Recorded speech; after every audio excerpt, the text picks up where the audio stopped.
കൃഷ്ണമൂർത്തി എന്ന സ്വർണ്ണ വ്യാപാരിയുടെയും അദ്ദേഹത്തിന്റെ കൊച്ചുമക്കളുടെയും മരുമക്കളുടെയും കഥ പറയുന്ന പരമ്പരയാണ് ഏഷ്യാനെറ്റിലെ പത്തരമാറ്റ്.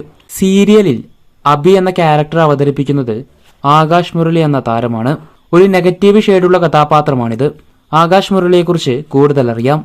മഴവിൽ മനോരമയിലെ രാക്കുയിൽ സീരിയലിലെ നന്ദു എന്ന ക്യാരക്ടർ ചെയ്തതിനു ശേഷം ഏറെ ശ്രദ്ധിക്കപ്പെട്ടു. പിന്നീട് സി കേരളം ചാനലിലെ നീയും ഞാനും, തുമ്പപ്പൂവ് എന്നീ പരമ്പരകളിലും ഏഷ്യാനെറ്റിലെ തൂവൽ സ്പർശം സീരിയലിലും ആകാശ് ശ്രദ്ധേയമായ വേഷങ്ങൾ കൈകാര്യം ചെയ്തു. നല്ലൊരു ഡാൻസർ കൂടിയാണ് താരം. തന്റെ ഡാൻസ് വീഡിയോകളെല്ലാം തന്നെ സോഷ്യൽ മീഡിയയിൽ പങ്കുവെക്കാറുണ്ട്. നൃത്തം യഥാർത്ഥത്തിൽ അഭ്യസിച്ചിട്ടുള്ള വ്യക്തിയാണ് ആകാശ്. മൃഗങ്ങളെ ഒരുപാട് ഇഷ്ടമുള്ള താരത്തിന്റെ വീട്ടിൽ പൂച്ചക്കുട്ടികളെയും നായക്കുട്ടികളെയും വളർത്തുന്നുണ്ട്. തിരുവനന്തപുരം സ്വദേശിയാണ് ആകാശ്. സോഷ്യൽ മീഡിയയിൽ സജീവമായ താരത്തിന് ഒരുപാട് ആരാധകരുമുണ്ട്. പത്തരമാറ്റിലെ അബിയെ ഇഷ്ടമാണെങ്കിൽ കമന്റ് ചെയ്യൂ.